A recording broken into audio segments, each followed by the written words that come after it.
What's good? What's good? It's the one and only, but what do I know? Boxing coming back at y'all with another one, man. So we got Janibek calling out Canelo Alvarez.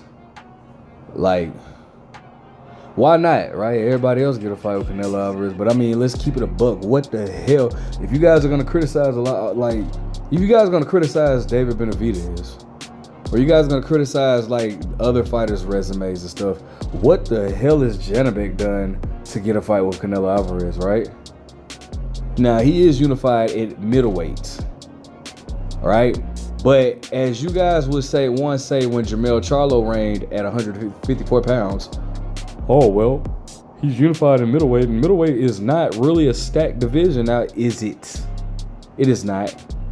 But anyways, let me go ahead and get to the article, and I'm going to drop my opinion on this this quote-unquote call-out. I mean, do we call it, is he chasing legacy or is it a money grab? Which one? All right, let's go ahead and get into it. Okay, so shout out to Boxing King. I said Boxing King. BoxingScene.com. It says, Janibek to Canelo. Let's show the world a fight between two kings.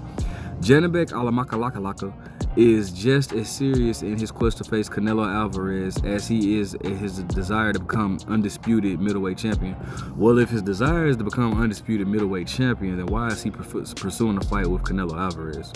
Anyways, the unbeaten unified IBF and WBO titleist hopes to have his cake and eat it too, to hence the urge to call up the sport's biggest star almost immediately after his own latest win. Canelo, where are you? Laka demanded to know moments after his knockout win over unbeaten Anuel Nukamaka. I am the king of the middleweight. Okay, so first of all, let's go ahead and just talk about that right there. You're the king of middleweights. What does that have to do with super middleweights, dogs? Two completely different weight classes, buddy. So yeah, that kind of says that right there. Anyways, you think you are king too? Well, one was undisputed at a weight class, and the other, who is you, was not. We have a former undisputed champ and a unified champ. So I mean, I would think that if anybody has the right to stay there, king of the division, it's the guy that's a undisputed champion, or that was one. Something that you're trying to do. He's done what you're trying to do. Let's just go ahead and put that out there right now. Let's show the world a fight between two kings. Alimkhanuly, who is Janibek. Janibek has the record of 17-0 with 12 knockouts, reminded the world of his place at 160 pounds in a one-sided fifth-round knockout over Nuka this past Saturday at the Bears Arena in Kazakhstan.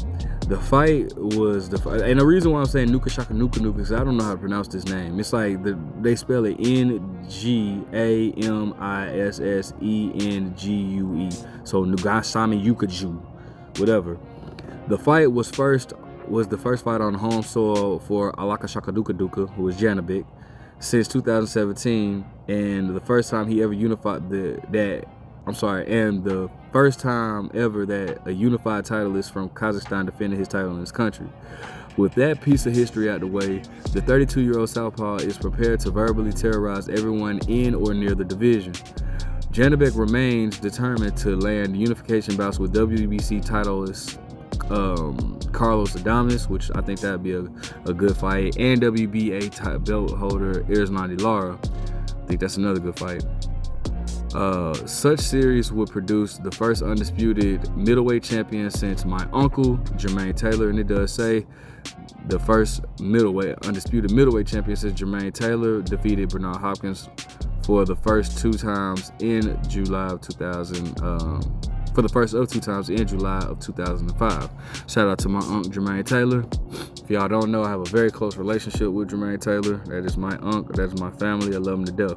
Of course, there is room on his 5'11.5" frame to move up the scale if necessary, particularly if it was a chance to face Mexico's Canelo Alvarez, who has the record of 62-2 with 2 draws, 39 by way of knockouts, for the lineal WBA, WBC, WBO ring super middleweight championship. Alvarez is currently focused on reclaiming the IBF to become a 2-time undisputed champ at the weight. The current claimant is William Skull, who has a record of 23-0 with 9 knockouts, whom Alvarez will face May 3rd in Riyadh, Saudi Arabia.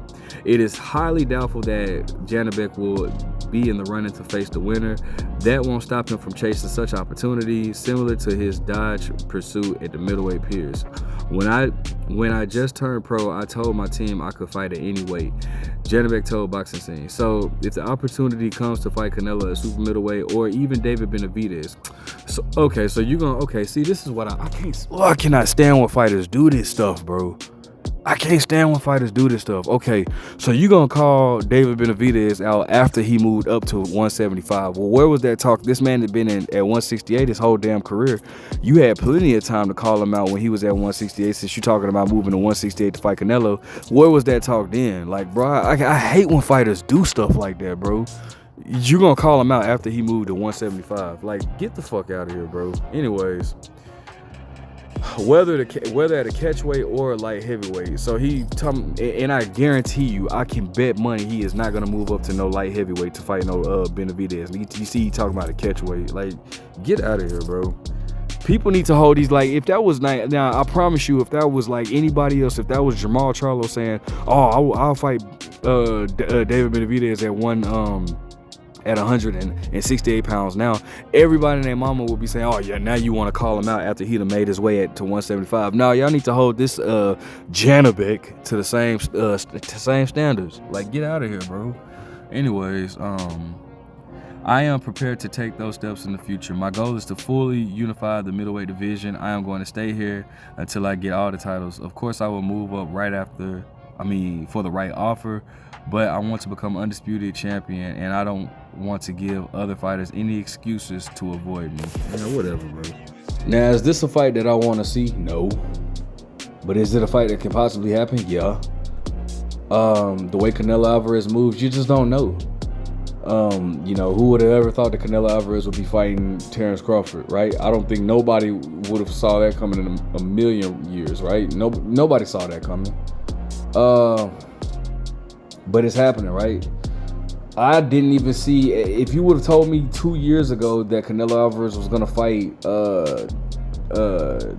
Edgar Berlanga, I would have been shocked at that. But he's done it, so it wouldn't surprise me if he fights Janibek. I just don't think that Janibek is. To me, Janibek, he's okay, he's good, but he's nothing to really just talk about.